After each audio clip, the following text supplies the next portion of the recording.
തൃശൂരിൽ യാത്രക്കാരൻ ട്രെയിനിൽ നിന്ന് തള്ളിയിട്ട് കൊലപ്പെടുത്തിയ ടി വിനോദിന്റെ മൃതദേഹം മഞ്ഞുമ്മലിലെ വീട്ടിലെത്തിച്ചു. എബിൻ ജോസ് ചേരുന്നുണ്ട് കൊച്ചിയിൽ നിന്ന് വിവരങ്ങളുമായി.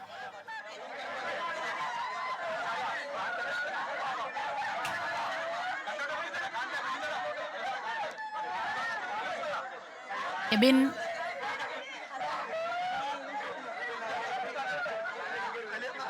തികച്ചും വൈകാരികമായ ദൃശ്യങ്ങളാണ് കാണാൻ കഴിയുന്നത്. അല്പസമയം മുമ്പാണ് വിനോദിന്റെ മൃതദേഹം മഞ്ഞുമ്മലിലെ വീട്ടിലേക്ക് എത്തിച്ചത്. വളരെ വൈകാരികമായ ഒരു സ്ഥലമാണുള്ളത്. കാരണം 2 മാസമായുള്ളൂ ഈ വീട് വിനോദ് നിർമ്മിച്ചിട്ട്. അമ്മയുൾപ്പെടെ ഈ വീട്ടിലായിരുന്നു താമസിക്കുന്നത്. വീട്ടിലേക്കാണ് ഇപ്പോൾ വിനോദിന്റെ ചേതനയേറ്റ ശരീരം എത്തിച്ചിരിക്കുന്നത്. ഈ പ്രദേശത്തുള്ള ആളുകളും അതുപോലെ തന്നെ റെയിൽവേയിലെ സഹപ്രവർത്തകരും മറ്റ് സാംസ്കാരിക രംഗത്തുള്ള ആളുകളെല്ലാം തന്നെ ഈ മഞ്ഞുമ്മലിലെ വീട്ടിലേക്ക് എത്തിയിട്ടുണ്ട്. ഇവിടെ ഇനി പൊതുദർശനത്തിന് ശേഷമായിരിക്കും പാതാളത്തുള്ള ശ്മശാനത്തിലാണ് സംസ്കാര ചടങ്ങുകൾ നടക്കുക. മന്ത്രി പി രാജീവ് അടക്കമുള്ള ആളുകൾ ഇവിടെ അന്ത്യോപചാരം അർപ്പിക്കാൻ വേണ്ടി എത്തുമെന്നാണ് ഇപ്പോൾ അറിയാൻ സാധിക്കുന്നത്. ഏതായാലും വളരെ വൈകാരികമായ രംഗങ്ങളാണ് വീട്ടിലുള്ളത്. കാരണം കഴിഞ്ഞ ദിവസം ഇവിടെ നിന്ന് പോയ ആളാണ് ചേതനയേറ്റ ശരീരമായി എത്തിയിരിക്കുന്നത്. അതുകൊണ്ട് തന്നെ നാട്ടുകാർക്കും മറ്റ് ആളുകൾക്കൊന്നും ഇത് ഉൾക്കൊള്ളാൻ സാധിച്ചിട്ടില്ല എന്ന് വേണം പറയാൻ. കാരണം ദാരുണമായ സംഭവമാണ്. ഇതിലെല്ലാം നമ്മൾ ഈ വാർത്തയിൽ കണ്ടതാണ് അതെല്ലാം. അതുകൊണ്ട് തന്നെ സഹപ്രവർത്തകർക്കും വിശ്വസിക്കാൻ കഴിയുന്നില്ല. കാരണം ഇന്നലെ വൈകുന്നേരം അവരോടെല്ലാം സംസാരിച്ച് ഇവിടെ നിന്ന് പോയ ആളാണ്. ഇവിടെ തൊട്ടടുത്ത ക്ഷേത്രത്തിൽ ഉത്സവം നടക്കുന്നുണ്ട്. ഇന്ന് വരുമ്പോൾ ഉത്സവത്തിലെ പരിപാടികളിലെല്ലാം പങ്കെടുക്കാമെന്ന് പറഞ്ഞ ആളാണ്. അദ്ദേഹത്തിന്റെ സജീവമായ കലാപ്രവർത്തനത്തിലുള്ള ആളായതുകൊണ്ട് തന്നെ ഇത്തരത്തിൽ കലാരംഗത്തും സിനിമാ രംഗത്തും ഒട്ടേറെ സൗഹൃദങ്ങൾ അദ്ദേഹത്തിനുണ്ട്. അത്തരം ആളുകളെല്ലാം വിനോദിന് അന്തിമോപചാരം അർപ്പിക്കാൻ വേണ്ടി ഇവിടെ എത്തിയിട്ടുണ്ട്. ഈ വൈകുന്നേരത്ത് അല്പസമയത്തിനകം തന്നെ ഇവിടുത്തെ പരിപാടികൾ പൂർത്തിയാക്കിയ ശേഷം പാതാളത്തുള്ള പൊതുശ്മശാനത്തിലേക്ക് സംസ്കാര ചടങ്ങുകൾക്കായി മൃതദേഹം കൊണ്ടുപോകുമെന്നാണ് അറിയാൻ സാധിക്കുന്നത്. എബിൻ ജോസ് ആണ് വിവരങ്ങൾ നൽകിക്കൊണ്ടിരിക്കുന്നത്. വിനോദിന്റെ മഞ്ഞുമ്മലിലെ വീട്ടിൽ നിന്നുള്ള ദൃശ്യങ്ങളാണ് ഇപ്പോൾ കാണുന്നത്. ബന്ധുക്കളും സുഹൃത്തുക്കളും നാട്ടുകാരും ഒക്കെയായി വലിയൊരു ജനാവലി തന്നെ അവിടെ എത്തിയിട്ടുണ്ട്. തികച്ചും വൈകാരികമായ ദൃശ്യങ്ങളാണ്. ഏറ്റവും അടുത്ത ബന്ധുക്കൾ,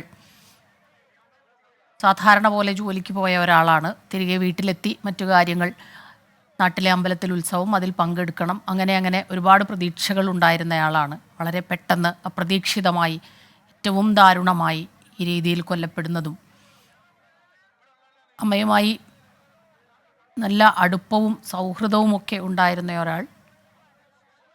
മാളയിലെ നാട്ടുകാർക്കും അതുതന്നെയാണ് പറയാനുള്ളത്. അവിടെ നിന്നുള്ള സുഹൃത്തുക്കളും ബന്ധുക്കളും അയൽക്കാരും ആയി ഒരുപാട് പേർ അവിടെ എത്തിയിട്ടുണ്ട്. വിനോദിനെ അവസാനമായ ഒരു നോക്ക് കാണാൻ എത്തിയ വലിയൊരു ജനക്കൂട്ടം തന്നെ മഞ്ഞുമ്മലിലെ വീടിൻ്റെ പരിസരത്തുണ്ട്.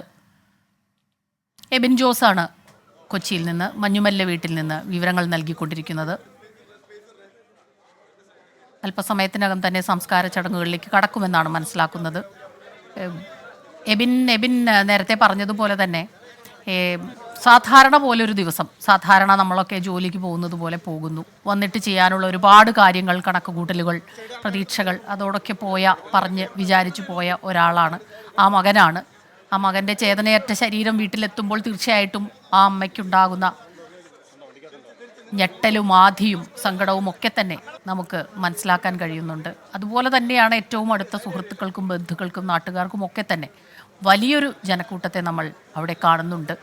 എബിൻ പറഞ്ഞതുപോലെ മഞ്ഞുമ്മലിൽ എത്തിയിട്ട് അധികം നാളായിട്ടില്ലെങ്കിലും വലിയ സുഹൃത്ത് വലയം തന്നെ അവിടെയുണ്ട്. കലാരംഗത്ത് സജീവമായിരുന്നു വിനോദ്. ആ രീതിയിൽ തന്നെയാണ് എബിൻ അവിടെ നിൽക്കുമ്പോൾ എബിനും അത് മനസ്സിലാകുന്നുണ്ട് അല്ലേ? തീർച്ചയായും. കാരണം റെയിൽവേയിലെ നിരവധിയായ സഹപ്രവർത്തകരും അതുപോലെ തന്നെ ഈ പരിസരത്തുള്ള ആളുകളും വിനോദിന് അന്തിമോപചാരം അർപ്പിക്കാൻ എത്തിയിട്ടുണ്ട്. കാരണം വിനോദിന്റെ ഇടപെടൽ അത്തരത്തിലാണെന്നാണ് അവർ ഓർമ്മിച്ചെടുക്കുന്നത്. കാരണം ഇന്നലെ വൈകുന്നേരം ഈ ട്രെയിനിൽ കയറി പോവാൻ നേരത്തും തമാശ പറഞ്ഞ് പിരിഞ്ഞു പോയ ആളാണ് ചേതനയേറ്റ് ഇവിടെ ഇപ്പോൾ ഈ വീട്ടിലേക്ക് എത്തിയിരിക്കുന്നത്. അത് ആളുകളെ സംബന്ധിച്ചിടത്തോളം, സഹപ്രവർത്തകരെ സംബന്ധിച്ചിടത്തോളം അത് ഉൾക്കൊള്ളാനേ സാധിക്കുന്നില്ല. കാരണം അവർ നിരന്തരം കാണുമ്പോൾ എപ്പോഴും ചിരിച്ച് സഹൃദയത്വം സൂക്ഷിക്കുന്ന ഒരാളാണ്. ചിരിച്ചുകൊണ്ട് വർത്തമാനം പറയുകയും കലാപരമായ കാര്യങ്ങൾ പറയുകയും ചെയ്യുന്ന ആളാണ്.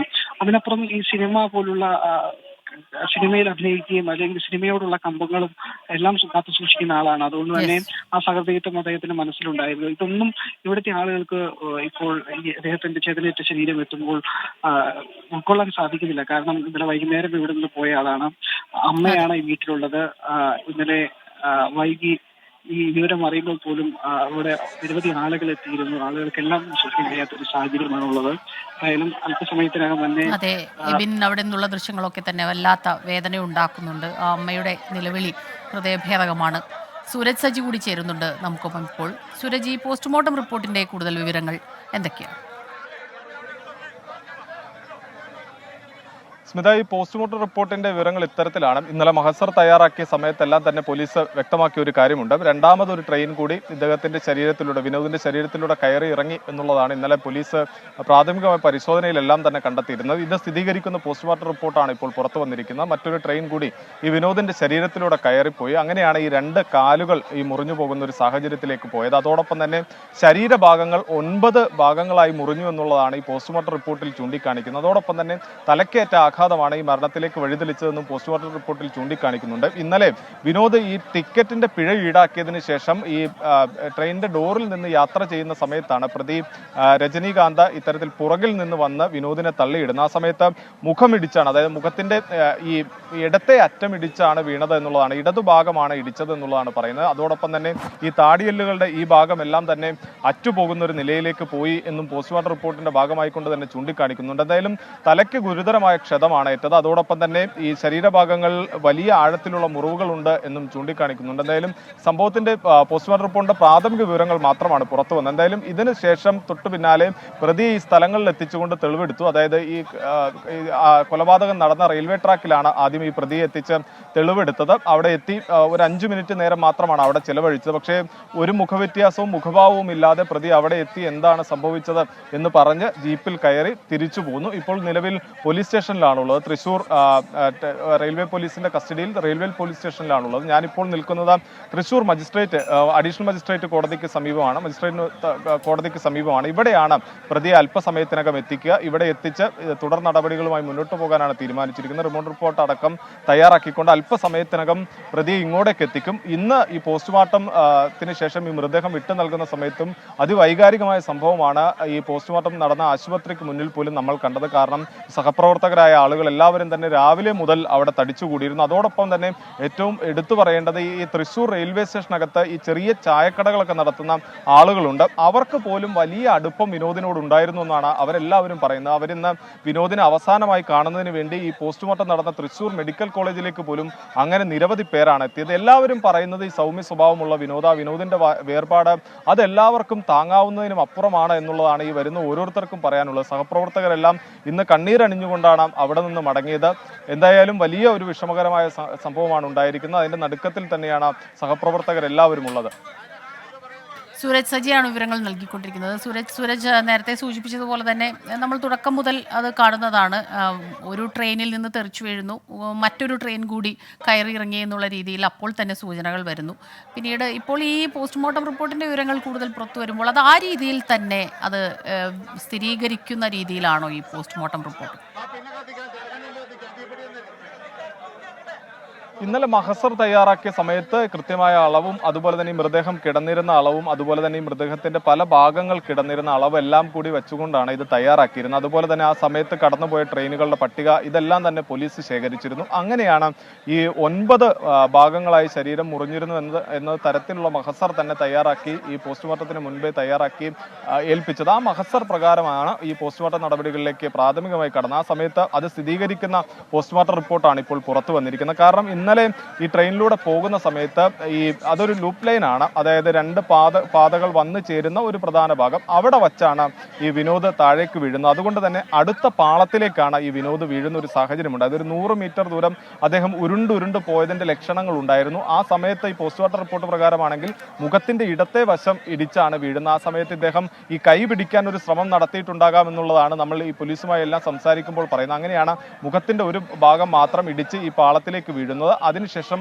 100 മീറ്ററോളം ദൂരം ഇങ്ങനെ ഇത്തരത്തിൽ ഉരുണ്ടു പോയിട്ടുണ്ട്. അതിന്റെ ലക്ഷണങ്ങളായ അദ്ദേഹത്തിന്റെ ബാഗും പേഴ്സും മൊബൈൽ ഫോണും എല്ലാം ആ 100 മീറ്റർ പരിധിയിൽ ഇങ്ങനെ പല ഭാഗങ്ങളിലായി ചിതറിക്കിടക്കുന്നുണ്ടായിരുന്നു. അതിനുശേഷമാണ് അപ്പുറത്തെ ട്രാക്കിലേക്ക്, അതായത് പാലക്കാട് നിന്ന് ട്രെയിനുകൾ വരുന്ന ട്രാക്കിലൂടെ മറ്റൊരു ട്രെയിൻ വരുന്നു. അത് ഇദ്ദേഹത്തിന്റെ ശരീരത്തിലൂടെ കയറി ഇറങ്ങുകയായിരുന്നു. അങ്ങനെ ആ മൃതദേഹത്തിന്റെ പ്രധാന ഭാഗങ്ങൾ കിടന്നിടത്ത് നിന്ന് 50 മീറ്റർ അകലെയാണ് ഇദ്ദേഹത്തിന്റെ ഇടത്തെ കാല് കിടന്നിരുന്നത്. അവിടെ നിന്നാണ് ഇടത്തെ കാല് പോലീസ് ശേഖരിക്കുന്നത്. അങ്ങനെ പല ഭാഗങ്ങളിലായി ശരീരത്തിന്റെ ഭാഗങ്ങൾ ചിന്നി ചിതറിക്കിടക്കുന്ന ഒരു സാഹചര്യമായിരുന്നു. അങ്ങനെ 9 ഭാഗങ്ങളായി ശരീരം മുറിഞ്ഞു എന്നുള്ളതാണ് ഇന്നിപ്പോൾ ഈ പോസ്റ്റ്മോർട്ടം റിപ്പോർട്ടിന്റെ ഭാഗമായിക്കൊണ്ട് ചൂണ്ടിക്കാണിച്ചിരിക്കുന്നത്. അതോടൊപ്പം തന്നെ തലയ്ക്ക് ഗുരുതരമായ ആഘാതമേറ്റു.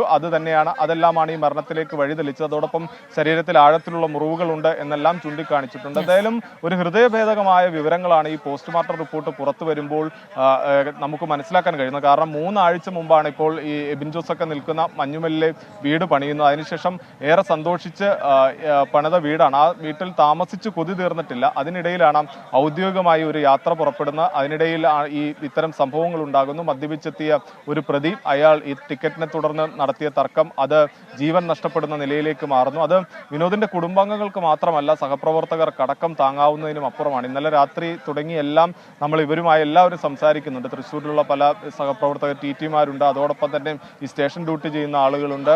ഞാൻ ആദ്യം സൂചിപ്പിച്ചതുപോലെ തന്നെ ഈ തൃശ്ശൂർ റെയിൽവേ സ്റ്റേഷനിൽ ചായക്കട നടത്തുന്ന ആളുകൾ വരെ ഇന്ന് നമ്മളൊരാളുമായി സംസാരിക്കുമ്പോൾ ഇദ്ദേഹം വിനോദിന്റെ കാര്യങ്ങൾ വലിയ രീതിയിൽ സംസാരിക്കുന്നുണ്ട്. അങ്ങനെയാണ് അദ്ദേഹവുമായി പരിചയപ്പെടുന്നത്. ആ സമയത്താണ് പറയുന്നത് ഇദ്ദേഹം തൃശ്ശൂർ റെയിൽവേ സ്റ്റേഷനിൽ ചായ വിൽക്കുന്ന ചെറിയ കട നടത്തുന്ന ആളാണ്. വിനോദ് അവിടെ എത്തുന്ന സമയത്ത് ചായ കുടിക്കാറുണ്ട്, സൗഹൃദങ്ങളുണ്ട്, എപ്പോഴും ചിരിച്ച് സംസാരിക്കുന്ന ആളാണ്. അതുകൊണ്ട് തന്നെ വിനോദിന്റെ മുഖം മനസ്സിൽ നിന്ന് മായുന്നില്ല. അതുകൊണ്ട് ഒരു നോക്ക് കാണാൻ വേണ്ടി എത്തിയതാണ് എന്നുള്ളതാണ് പറഞ്ഞത്. രാവിലെ, അതായത് 8 മണി മുതൽ കാത്തിരിക്കുന്നതാണ്. ഒടുവിൽ ഈ 3 മണിയോടുകൂടി മൃതദേഹം കൈമാറുന്ന സമയത്ത്, ഈ പോസ്റ്റ്മോർട്ടം നടപടികൾ പൂർത്തിയാക്കി മൃതദേഹം കൈമാറുന്നത് വരെ കാത്തിരുന്ന് അവസാനമായി ഒരു നോക്ക് കണ്ടാണ് ഇതുപോലുള്ള സഹപ്രവർത്തകരും നാട്ടുകാരും വിനോദിനെ സ്നേഹിക്കുന്ന ആളുകളും എല്ലാവരും തന്നെ മടങ്ങിയത്. എല്ലാവർക്കും ഈ കണ്ടു നിൽക്കുന്നവർക്ക് പോലും താങ്ങാൻ കഴിയുന്നതിനപ്പുറത്തേക്കുള്ള ഹൃദയഭേദകമായ കാഴ്ചകളാണ് ഇന്നലെ രാത്രി മുതൽ തൃശ്ശൂരിൽ അടക്കമുള്ളത്. ഇപ്പോൾ വീട്ടിൽ ചെല്ലുമ്പോഴും അത്തരത്തിൽ തന്നെയാണ്. ഈ പോസ്റ്റ്മോർട്ടം റിപ്പോർട്ട് പോലും വിശദമാക്കുന്ന അത്തരത്തിൽ തന്നെയാണ്. ഒരു ദാരുണമായ അന്ത്യം അത് ഉണ്ടായിരിക്കുന്നു. സ്മിത, അത് അങ്ങനെ തന്നെയാണ്. സൂരജ് പറഞ്ഞതുപോലെ തന്നെ ചിരിച്ചും കളിച്ചും സൗഹൃദം പങ്കിട്ടും നടന്നയാൾ പെട്ടെന്നൊരു ദിവസം കൺമുന്നിൽ നിന്ന് മറഞ്ഞു പോകുന്നു.